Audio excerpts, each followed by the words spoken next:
ساری قوم نکلے 8 فروری کو نکلے ووٹ دینے کے لیے پی ٹی آئی کی کامیابی کے لیے اور انشاءاللہ آگے پاکستان کی کامیابی کے لیے. کیوں نکلنا ضروری ہے؟ کیونکہ یہ آپ کے مستقبل کی جنگ ہے, یہ ہمارے مستقبل کی جنگ ہے اور یہ جنگ ہمیں اکٹھے لڑنی ہے. یہ جنگ لوٹے اور لٹیروں کو ہرانے کی جنگ ہے. یہ لوٹا ٹوکریسی جس کو کہتے ہیں نا, اس کو ختم کرنے کی, ہمیشہ کے لیے دفنانے کی جنگ ہے.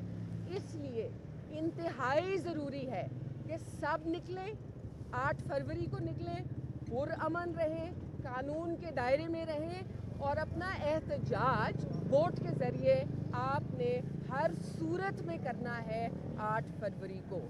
اس کے ساتھ ساتھ کچھ پیغام ہیں میرے والد شاہ محمود قریشی کی طرف سے, وہ میں آپ کے سامنے رکھنا چاہتی ہوں. پہلی بات, الیکشن کمیشن آف پاکستان کا ایک قانون ہے, ایک رول ہے کہ 5% جو سیٹیں ہیں وہ عورتوں کو ملتی ہیں. ریزرو سیٹوں کی بات نہیں کر رہی, الیکشن میں جو کینڈیڈیٹس کھڑے ہوتے ہیں ان میں سے 5% سیٹیں عورتوں کو ملنی چاہیے ہیں. اس رول سے آپ لوگ بھی آگاہ ہوں گے. تو کچھ پارٹیز ہیں جو اس رول کو پورا نہیں کری, ان کی نشاندہی کرتے ہیں. پاکستان پیپلز پارٹی, پاکستان مسلم لیگ نواز, JUI, یہ تینوں پارٹیز جو ہیں اس قانون کو فالو نہیں کر رہی ہیں. تو الیکشن کمشنر سے میں مخاطب ہو کے اپنے والد کے تھرو پوچھنا چاہتی ہوں کہ آپ اس پہ کیا اقدام لے رہے ہیں. آپ کا رد عمل سامنے نہیں آیا, وہ کیا رد عمل ہے؟ آپ قوم کو اور ہم سب کو آگاہ کریں اس سے, خاص طور پہ شاہ صاحب کو. اچھا, آگے چلتے ہیں. EMS, الیکٹرانک جو ہمارا مینجمنٹ سسٹم ہے, اس کے بارے میں گفتگو کرتے ہیں. 280 ملین روپے خرچے ہیں اس EMS پہ. اور مزے کی بات سنیے کہ جو ROs ہیں ان کا خود ہی اعتماد نہیں ہے اس سسٹم پہ.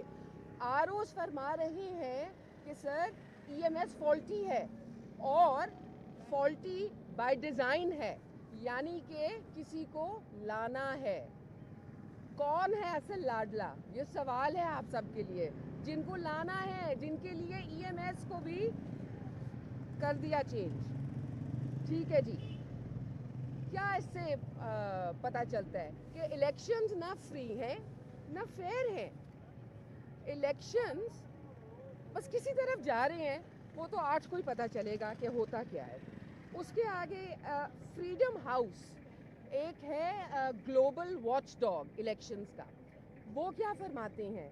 وہ کہتے ہیں کہ میڈیا کے اوپر اس قدر دباؤ ہے, ان کو ہراساں کیا جا رہا ہے, خوف پھیلایا جا رہا ہے, ان کو رپورٹنگ نہیں کرنی دی جا رہی ہے, ان کی گرفتاریاں ہو رہی ہیں. تو اس وجہ سے میڈیا نے اپنے اوپر ہی سینسرشپ کرنی شروع کر دی ہے. آج ہماری میڈیا بھی فیئر نہیں ہے, آج ہماری میڈیا کو بھی موقع نہیں مل رہا کہ وہ اپنی رائے کا کھل کے اظہار کر سکیں. تو میڈیا کا تو کام ہوتا ہے نا اپنی رائے کا اظہار کرنا. کیوں, آپ لوگ کیا سمجھتے ہیں؟ آپ کی رائے کا اظہار ہونا چاہیے نا. آپ مجھے بتائیں, میڈیا سے تو آپ ہیں. آگے چلتے ہیں. اچھا, اس کے بعد ہیومن رائٹس واچ پہ آتے ہیں.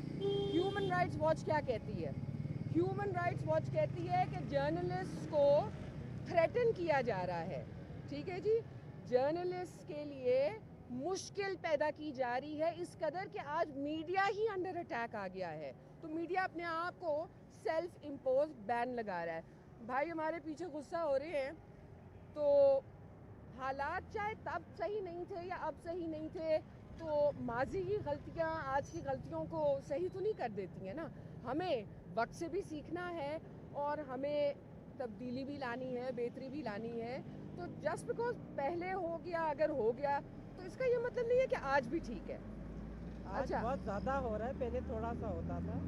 آج کی میڈیا کے اوپر جو پابندیاں ہیں وہ آپ کمپیئر ہی نہیں کر سکتے جو PTI کے ساتھ تھی. آج تو وہ ہر حدیں پار کر گئے ہیں. آگے چلتے ہیں جی. بات ہو رہی ہے کہ آج پاکستان کا جو نظام ہے اس میں ہائیبریڈ رول ہے.